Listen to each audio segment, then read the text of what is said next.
घर चलाना बज़ाहिर एक आम सा काम लगता है, लेकिन जब सारी ज़िम्मेदारियां अकेले निभानी हो और स्पेशली आपके यहाँ गेस्ट भी आने वाले हों तो यही काम एक चैलेंज बन जाता है। ऐसे मौके पर टाइम मैनेजमेंट, स्मार्ट प्लानिंग और कुछ छोटी छोटी आदतें हमारा बहुत साथ देती हैं।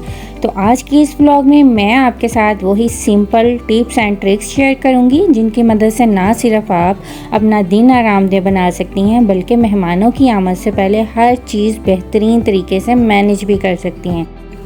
तो चलिए शुरू करते हैं आज का व्लॉग। अकेले होना मुश्किल नहीं होता, मेरे ख़्याल में असल मुश्किल तो तब होती है जब आपको हर चीज़ without any help timely manage करनी हो। प्याज छीलने से लेकर दावत का आखिरी बर्तन धोने तक हर चीज़ को आप परफेक्टली कैसे मैनेज कर सकते हैं, तो इसके लिए मेरी सबसे पहली टिप है प्री प्लानिंग। तो ये है जी, दावत से एक दिन पहले का दिन। दावत वाले दिन हसल ना हो इसलिए मैंने एक दिन पहले ही सारे मसाले ग्राइंड करके रख लिए थे। ये छोटा सा स्टेप है लेकिन अगले दिन की आधी एफर्ट और टाइम बचा लेता है आपका। सारे आप स्पाइस बॉक्सेस अपने रेडी कर लें, जो जो मसाले आपको चाहिए, जो मसाले आपने रोस्ट करने हैं, ग्राइंड करने हैं, हर चीज़ आपकी रेडी होगी तो आपकी कुकिंग जो है वो बहुत इजी बन जाएगी। इसके अलावा आप अपना मेन्यू भी पहले ही डिसाइड करके रख लें कि आपने कौन सी डिशेस बनानी है।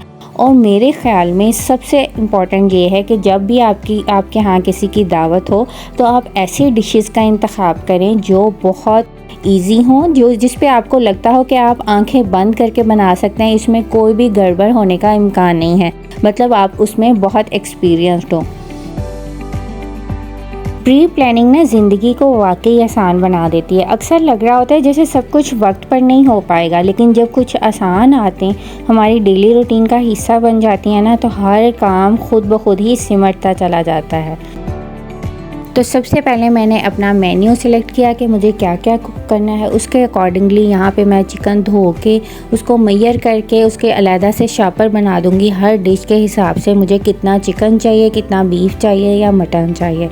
इसके अलावा मुझे पीसना था कबाबों के लिए कीमा, तो यहाँ भी मैं वो सबसे पहले वो करके रख लूँगी। और ये मेरी सारी तैयारी दावत से एक दिन पहले की थी। और बाज़ औक़ात ना ये छोटी छोटी तैयारियां जैसे कि स्पाइसेस पहले से रेडी कर लेना, लहसुन अदरक का पेस्ट बना के रख लें, ये इवन आपने उस डे पे जो कपड़े पहनने हैं वो प्री प्लान करके रख लें, अपना मेन्यू डिसाइड कर लें।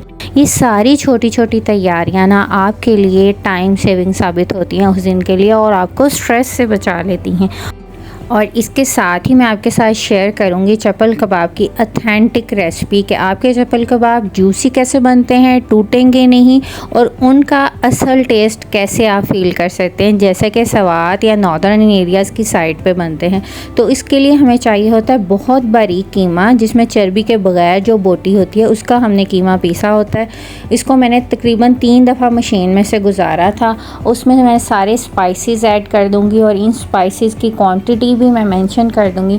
सबसे पहले आप इसमें नमक डाल के कीमे को अच्छे से मस लें, बार बार मसलना है। और इधर मैंने 400 ग्राम के करीब प्याज लिए थे, उनका पानी निचोड़ लिया था, और टमाटर डाले हैं, अनारदाना, हरी मिर्च, साबुत धनिया, और एंड पे मैंने डाला है 80 ग्राम के करीब मकई का आटा और 2 पिंच मीठा सोडा डाला है। एक अंडा डाल के इसको मिक्स बहुत अच्छे से करना है।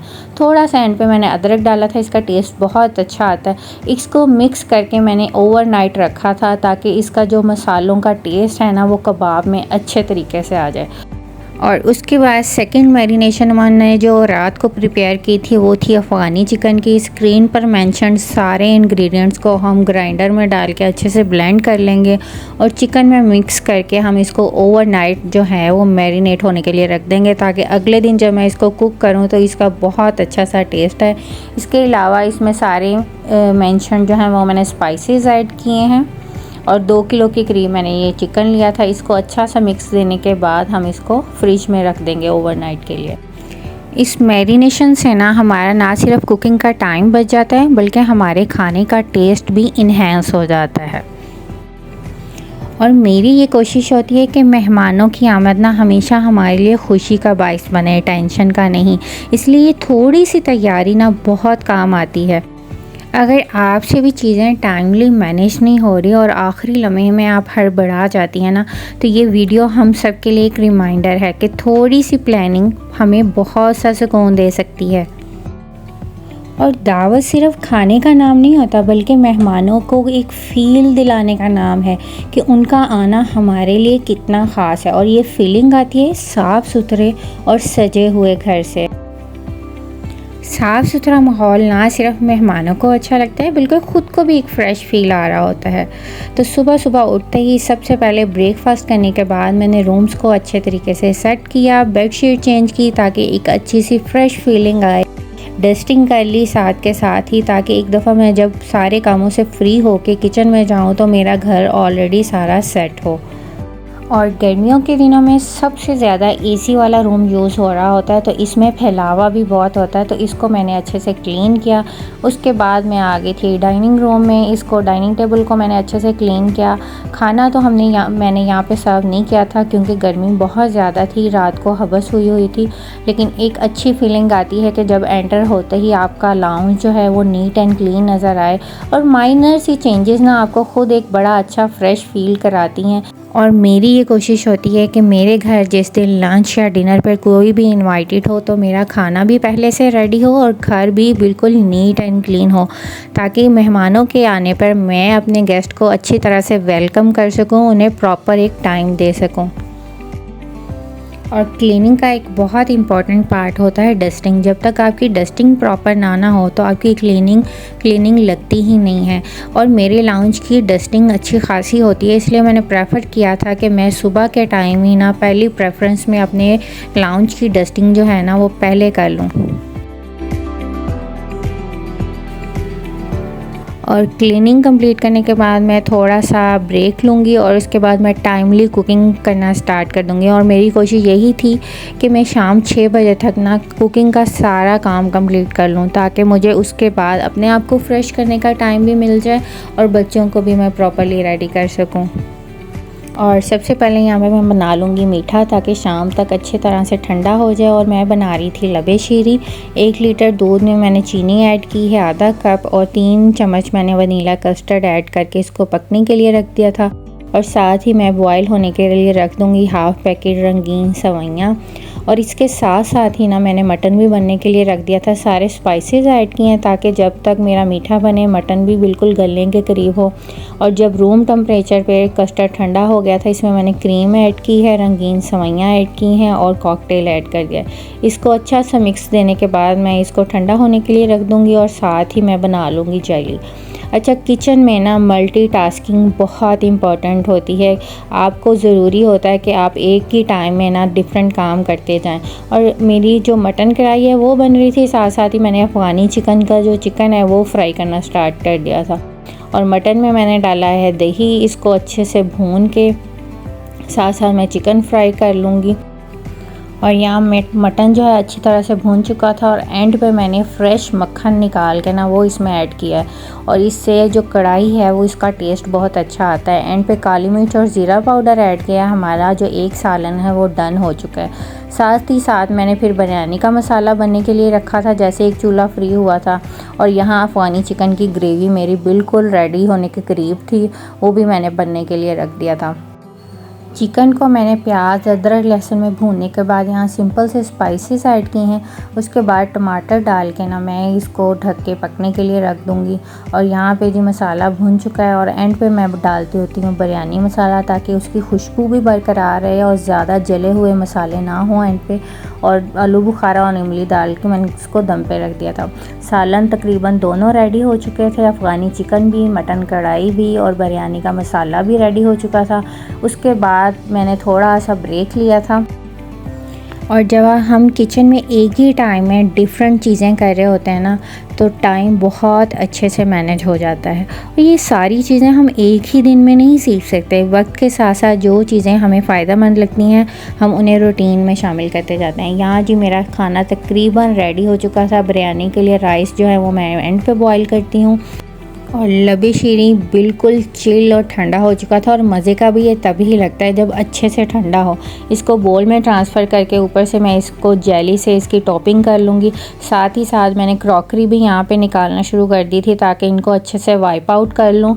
और बिरयानी को मैंने इतनी देर में दम दे दिया था। बिरयानी भी बिल्कुल रेडी हो चुकी है। बस मेरा एक काम रह गया था, वो था कबाब फ्राई करने का। और अल्हम्दुलिल्लाह मैंने मेहमानों के आने से पहले ना तकरीबन सारा काम कंप्लीट कर लिया था। और यहाँ पे कबाब बनाने के लिए जो है मैंने बड़ा तवा लिया है। यहाँ पे एक ट्रिक है चप्पल कबाब बनाने के लिए कि आप पानी लगाएं हाथों को, पतले पतले कबाब बनाएं। ऑयल जो है वो आपका बहुत अच्छे से गर्म होना चाहिए। 2 मिनट एक साइड से पकाएं, 2 मिनट दूसरी साइड से पकाएं। बाहर से क्रिस्प हों और अंदर से जूसी हों। इसकी टेक्निक ही यही है कि ऑयल बहुत अच्छा सा गर्म हो और आपने बहुत ज़्यादा देर नहीं पकाना, नहीं तो ये अंदर से जो है वो ड्राई होना शुरू हो जाते हैं। और साथ ही साथ मैं ट्रॉली में भी बर्तन सेट करती जा रही थी। यहाँ सारी चीज़ें मैं सर्व कर लूँगी। आप यकीन करें छोटी छोटी टिप्स को फॉलो करके आप ना सिर्फ टाइमली अपनी चीज़ों को मैनेज कर सकते हैं बल्कि बहुत अच्छे तरीके से आप अपने यहाँ आने वाले गेस्ट को टाइम भी दे सकते हैं। तो यहाँ मैं सर्व कर लूँगी सारी चीज़ें। गर्मी इतनी शदीद थी कि पॉसिबल ही नहीं था कि मैं डाइनिंग पे सर्व करूँ, तो इसलिए मैंने बेडरूम में ही सारी चीज़ें सर्व की थी और एक ही दफ़ा मैं ट्रॉली में बर्तन सेट करके अंदर ले जाऊंगी।